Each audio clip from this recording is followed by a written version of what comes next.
अगर BPSC TRE 4.0 की तैयारी कर रहा है तो अपनी कुर्सी की पेटी बांध लो बाबू, क्योंकि एग्ज़ाम बहुत नज़दीक है। बीपीएससी बोल चुका है कि सितंबर में एग्ज़ाम लेगा ही, और जैसे ही सितंबर में एग्ज़ाम होगा, मान लो आप कि एक सीट कंफर्म, अगर आपको एक सीट कंफर्म करानी है, एग्ज़ाम में सफलता चाहिए, तो आपको हमारे साथ मिलकर एक धैर्यता के साथ बने रहिए। और आप लोग को लगता है कि मैं यहाँ कुछ पढ़ लूँ, वहाँ कुछ पढ़ लूँ, तो भटकने से कुछ नहीं होता। किसी एक जगह, किसी एक इंस्टीट्यूट में, किसी एक किताब को 10 बार पढ़ना बहुत अच्छा है, कि इसके बजाय कि 10 जगह आप लोग हल्का-हल्का कुछ पढ़ें। देखिए, मैं यहाँ पे भारतीय राज्य व्यवस्था पॉलिटी पढ़ा रहा हूँ, और पॉलिटी में मैंने सिटीज़नशिप चैप्टर कंप्लीट कर दिया हूँ। मौलिक अधिकार में मैं अगर बात करूँ तो फंडामेंटल राइट कंप्लीट है, मौलिक अधिकार कंप्लीट है। आज से मैं डीपीएसपी पढ़ाने वाला हूँ, राज्य के नीति के निर्देशक तत्व को डीपीएसपी पढ़ाने वाला हूँ, जो आज हमारे संविधान में आर्टिकल 36 से लेकर आर्टिकल 51 तक है। देखिए, कुल मिलाकर बात ये है ना कि हम लोग के एक एक मैं सीक्वेंस से पढ़ाना चाहता हूँ कि आप लोगों को जो जो इम्पोर्टेंट, सिर्फ मैं इम्पोर्टेंट ही पढ़ाऊंगा, आप टेंशन मत लें। मैं उतना ही पढ़ाऊंगा जितना टीआरई में काम की चीज़ें हैं। ऐसा नहीं कि मैं आप लोगों को पूरा आईएएस बनाने आया हूँ यहाँ पे, जी नहीं। मैं उतना पढ़ा रहा हूँ जितना आप लोग टीआरई में आए, उससे ज़्यादा मेरा टारगेट नहीं है। और उससे ज़्यादा आप लोग अगर डिमांड करेंगे तो मैं किसी और वीडियो में बनाऊंगा, लेकिन अभी सिर्फ टीआरई 4.0 के बच्चों के लिए ही है। सिर्फ टीआरई शिक्षक भर्ती मैं उतना ही बताऊंगा जितना आपके एग्जाम में आए। जैसे अभी मैं 3 आर्टिकल पढ़ाने वाला हूँ, 36, 37, 38। बस एक-एक लाइन, 2-2 लाइन में समझाऊँगा और बताते हुए आगे बढ़ूँगा, क्योंकि उतनी की आवश्यकता है, उससे ज़्यादा की नहीं। हमारे अगर टीआरई 4 के विद्यार्थियों के लिए जितना चाहिए, उतना ही पढ़िए। ज़्यादा पढ़ेंगे आप तो आपको आईएएस का एग्ज़ाम तो देना नहीं है। आप लोगों को टीआरई में सिर्फ 1 सीट चाहिए। 1 सीट चाहिए तो उतना काफ़ी है, जहाँ से जितना जैसे क्वेश्चन बनता है उसी के हिसाब से। देखिए, अभी जब जब अगर आप लोग अगर आप मेरे साथ बने हैं, अगर आप लोग मेरे साथ पहले से जुड़े हुए हैं, तो मैंने आर्टिकल 12 पढ़ाया हुआ था, और आर्टिकल 12 में राज्य के बारे में बताया होता है, राज्य क्या होता है, राज्य क्या होता है। और राज्य, जैसे मैं राज्य कहता हूँ, स्टेट कहता हूँ, तो आप लोग को दिमाग में आता है कि मैं राज्य कह रहा हूँ, मतलब एक बिहार, जैसे मैं बिहार से हूँ, और जैसे मैं बिहार राज्य की बात कर रहा हूँ, जैसे आप यूपी से हो, तो आप सोचेंगे यूपी की बात हो रहा है। कोई आंध्रा से है, कोई आंध्र प्रदेश की सोचेगा। आप समझो, राज्य का मतलब सिर्फ ये राज्य नहीं, राज्य का मतलब मैं फंडामेंटल राइट में बता चुका हूँ, राज्य का मतलब क्या, बहुत बहुत विस्तार से बताया हूँ, लेकिन यहाँ पे उतना विस्तार से नहीं बताऊंगा। अगर आप लोगों को जानना है, आर्टिकल 12 पढ़िए और वीडियो लेक्चर खोलिए, वहाँ पे देखिए मैं कितना अच्छे से बताऊँ। मैं ब्रीफ कर रहा हूँ यहाँ पे। देखिए, अनुच्छेद भाग जो आर्टिकल 36 है, ये हमारे संविधान के भाग 4 में है, और राज्य का इसमें है राज्य का अर्थ। मतलब भाग 4 याद रखिएगा, कहाँ है, भाग 4 में है। इसमें राज्य का अर्थ के बारे में बताया गया है। अनुच्छेद नीति के निदेशक तत्व में राज्य का वही अर्थ है जो भारतीय संविधान के भाग 3 में मूल अधिकार में है। वही है आर्टिकल, मूल अधिकार में कौन, आर्टिकल 12। ये बातें लिखी गई है। दूसरी, किसे शामिल किया गया है, भारत सरकार, संसद, राज्य सरकारें, विधानमंडल एवं सभी स्थानीय निकाय। कहने का मतलब है कि हमारे जैसे भारत हो गया तो भारत हो गया, भारत के अंदर राज्य हो गया, राज्य के अंदर ग्राम पंचायत हो गया, ग्राम पंचायत के भीतर बात करें, बहुत सारी छोटे छोटे संस्थाएं हो गई। ये जितने भी संस्थाएं हैं जो सरकारी पब्लिक रूप से जुड़ी हुई हैं, सब राज्य है। आप प्लीज़, मैं बोलता हूँ, एक बार मेरा आर्टिकल 12 पढ़ लीजिए, अब फिर आप क्लियर हो जाएंगे। अगर यहाँ कन्फ्यूजन है तो वहाँ पढ़ लीजिएगा। कुल मिलाकर बात वही है, स्पष्ट लिखा है कि जो राज्य का वही अर्थ जो मूल अधिकार के आर्टिकल 12 में है, वही है राज्य। आगे देखते हैं, यह सुनिश्चित करना कि निर्दिष्ट तत्वों का पालन करने का दायित्व किस पर निर्भर करता है, इन बातों को लिखा है। राज्य क्या है, मतलब अगर जैसे अनुच्छेद, देखिए जो डीपीएसपी है ना, राज्य के नीति के निर्देशक तत्व है, हमारे राज्य को, मतलब राज्य कहने का मतलब हमारी सरकार को गाइड करता है कि तुमको नागरिकों के विकास के लिए, नागरिकों के हित में तुमको क्या करना चाहिए, इन सब बातों को बताता है हमारा राज्य। तो वही है, राज्य का मतलब क्या है, पहले राज्य समझ लिए।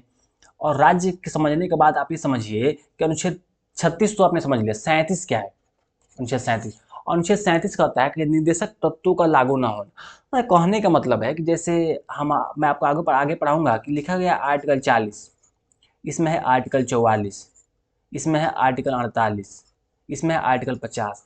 लेकिन इनमें अगर बात करता है, जैसे इसमें है पंचायती राज व्यवस्था, इसमें है समान नागरिक संहिता, इसमें है पर्यावरण की जुड़ा हुआ है, हमारे देश के पशुओं से जुड़ा हुआ कानून है, इसमें है सेपरेशन ऑफ पावर।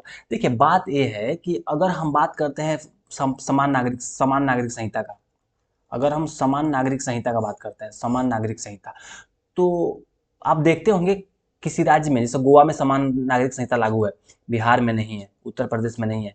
इसका मतलब ये नहीं है कि बिहार के नागरिक कोई जाएगा अदालत में, सुप्रीम कोर्ट में बोलेगा कि हमारे देश के संविधान में 54 आर्टिकल 44 में जब समान नागरिक संहिता का बात की गई है, तो हिंदुओं के मैरिज एक्ट अलग क्यों है, मुसलमानों के मैरिज एक्ट अलग क्यों है, इसको एक समान किया जाए। तो ऐसी स्थिति को रोकने के लिए सरकार संविधान में डाला गया कि निदेशक तत्व का मतलब ये है कि इसके लिए आप न्यायालय नहीं जा सकते भाई, न्यायालय जाने की जरूरत नहीं है। जैसे आप मूल अधिकार 12 से 35 में अगर कोई दिक्कत होता था आपको फंडामेंटल राइट में, तो सीधे सुप्रीम कोर्ट जाते थे। अब आप कमेंट कर बताइए किस आर्टिकल के थ्रू सुप्रीम कोर्ट जाएंगे और किस आर्टिकल के थ्रू आप हाई कोर्ट जाएंगे, क्योंकि मैं दोनों पढ़ा चुका हूँ। आगे देखिए, यहाँ तो जाते थे आप सुप्रीम कोर्ट, हाई कोर्ट, लेकिन अगर आप 36 से 51 के बीच, जिसको होता है डीपीएसपी, और यहाँ कोई दिक्कत होता है, आप सुप्रीम कोर्ट नहीं जा सकते भाई, क्योंकि ये सिर्फ सरकार को एक मोरल कहते हैं नैतिक रूप से सरकार की जिम्मेवारी है कि वह समान नागरिक संहिता लागू करे, वो पंचायती राज्य व्यवस्था लागू करे, वह हमारे देश में सेपरेशन, राज्य जैसे राज्य का पावर अलग हो, सेंट्रल का पावर अलग हो, इन सब बातों के बारे में। जैसे हमारे देश के गौ का सुरक्षा की बात की गई है, पशुधारू पक्षियों की सुरक्षा की बात की गई है, पशु की सुरक्षा की बात की गई है, हमारे पेड़ पौधे संरक्षण की बात, पर्यावरण संरक्षण की बात की गई है, तो इन सब बातों को कहा गया। तो इसका मतलब ये नहीं कि इसके लिए आप न्यायालय जाएंगे कि सरकार ऐसे ही नहीं कर रही है, बिल्कुल नहीं यार, न्यायालय आप इसके लिए नहीं जा सकते भाई। यही सारी बातों को यहाँ पे मैं लिखा हूँ कि न्यायालय में परिवर्तनीय नहीं है, मतलब न्यायालय जाकर इसके लिए आप लड़ नहीं सकते। शासन में मूलभूत सिद्धांत है भाई, नैतिक जिम्मेवारी है कि हमारे राज्य का कर्तव्य है। इन सब बातों को आर्टिकल 37 स्पष्ट रूप से कहता है। और आर्टिकल जो 38 है वो लोक कल्याण की बात करता है भाई, कि सामाजिक न्याय होना चाहिए, आर्थिक न्याय होना चाहिए, हमारे देश में राजनीतिक न्याय होना चाहिए, कल्याणकारी राज्य कैसे हो, लोगों के जीवन स्तर कैसे सुधरे, इन सब बातों को कहता है आर्टिकल 38(1). किस प्रकार हमारा सरकार काम करे कि राज्य में सामाजिक न्याय हो, आर्थिक न्याय हो, राजनीतिक न्याय हो, कैसे लोगों में समानता लाएं। जैसे मैंने आपको देखा कि हमारे देश में ईडब्ल्यूएस जो आर्थिक रूप से गरीब थे उनके लिए 10% आरक्षण आया। भाई क्यों आया, वो उसी ये हमारे डीपीएसपी से ही तो आया। डीपीएसपी में क्या कहा गया है, हमारे देश में एक समानता लाना है। अगर समानता लाना है तो उसके लिए आप लोगों के लिए कानून तो बनाना पड़ेगा। जो समाज के वंचित वर्ग है उनको थोड़ा ऊपर उठाने के लिए कोई ना कोई तो आप लोगों को, अगर आरक्षण, अगर रिजर्वेशन की बात की है तो रिजर्वेशन देना पड़ेगा। तो इन्हीं सब बातों को देखते हुए हमारे समाज में एक समानता लाने के लिए और असमानता को कम करने के लिए सरकार को जिम्मेदारी दी गई है कि आप कुछ न्याय की काम कीजिए भाई। आप कुछ ऐसा कीजिए, जैसे महिलाओं के लिए विशेष आरक्षण की बात की गई है, तो क्या है भाई, डीपीएसपी है, जो हमारे देश के वंचित वर्ग हैं उनके लिए तो कुछ काम कीजिए। जैसे व्यक्तियों के बीच आय की समानता स्थापित करो भाई। कुछ लोग इतना कमा रहे हैं और कुछ लोग मात्र इतना कमा रहे हैं, तो कैसे जीवन यापन कर पाएंगे। कुछ लोग का 100 रुपये कमा रहे हैं तो कोई 1 रुपया में जीवन यापन कर रहा है, तो कैसे, कुछ तो समानता लाओ। इन सब समानताओं के बारे में विभिन्न क्षेत्रों और व्यवसायों के बीच प्रतिष्ठा और सुविधा को, मतलब जो व्यापार कर रहे हैं उनकी भी तो सुरक्षा की बात की गई है। अवसरों की समानता लाओ भाई। अवसर की समानता मतलब सबको एक समान अवसर दिया जाए कि वो काम करें और जीवन यापन करें, इन सब बातों का कहा गया है। तो जो अनुच्छेद 36, 37, 38 का महत्व यही है कि ये भाग 4 में है। एक नैतिक जिम्मेवारी है हमारे राज्य की, नैतिक जिम्मेवारी है। ऐसा नहीं कि आप इसके लिए सुप्रीम कोर्ट नहीं जा सकते हैं, आप सुप्रीम कोर्ट, हाई कोर्ट नहीं जा सकते हैं कि सरकार हमको एक रोजगार नहीं दे रही है, सरकार हमें समानता का अधिकार नहीं दे रही है, सरकार आर्टिकल 44 के थ्रू समान नागरिक संहिता लागू नहीं कर रही है, सरकार मान लीजिए कि 48 के थ्रू हमारे पशुओं के बलि को रोकने में कारगर नहीं है, जो दुधारू पशु हैं। देखिए कुछ ऐसी बातें हैं जो बच्चों के कल्याण के, आर्टिकल 45 जो बच्चों की शिक्षा की बात करता है, छोटे छोटे बच्चों के, इसके खिलाफ सरकार, इसके लिए सरकार कानून नहीं बना रही है। तो ये देखिए, ये आप लोग का काम नहीं है, नागरिक का काम नहीं है, ये नागरिक का काम नहीं है, ये सरकार की रिस्पॉन्सिबिलिटी है, तुम्हारा काम नहीं है। गवर्नमेंट को सोचना चाहिए, हमारे संविधान में बताओ, गवर्नमेंट को सोचने के मौका दिए, आप लोग सोचिए और समझिए, अपने अनुसार कोई कानून बनाइए कि लोग यहाँ पे अच्छे से रहें। तो इन्हीं सब बातों को यहाँ पर दिया गया है। जैसे मान लीजिए क्वेश्चन क्या पूछेगा, क्वेश्चन पूछेगा भारतीय संविधान का कौन सा अनुच्छेद राज्य को परिभाषित करता है। अरे भाई बार बार तो बता रहा हूँ ना कि 36 परिभाषित करता है, यहाँ पे 36 और मूल अधिकार में 12, तो इसको परिभाषित करता है। अगला क्वेश्चन पूछता है कि अनुच्छेद 37 के अनुसार राज्य के निर्देशक तत्व तो क्या है भाई। राज्य के देश के शासन में मूलभूत और राज्य का कर्तव्य है भाई निर्देशक तत्व। यही सब भाई, देखिए क्वेश्चन ऐसे ही बनता है, क्वेश्चन कोई अलग नहीं, क्वेश्चन कोई रोबोट नहीं बनाता है, समझे। अनुच्छेद 38 का उद्देश्य क्या है, अभी तो बताया हूँ ना भाई, लोक कल्याण। अभी तो बताया हूँ कि 38 में 1 बताया हूँ, 38 में 2 बताया हूँ, 2 पार्ट में करके बताया हूँ।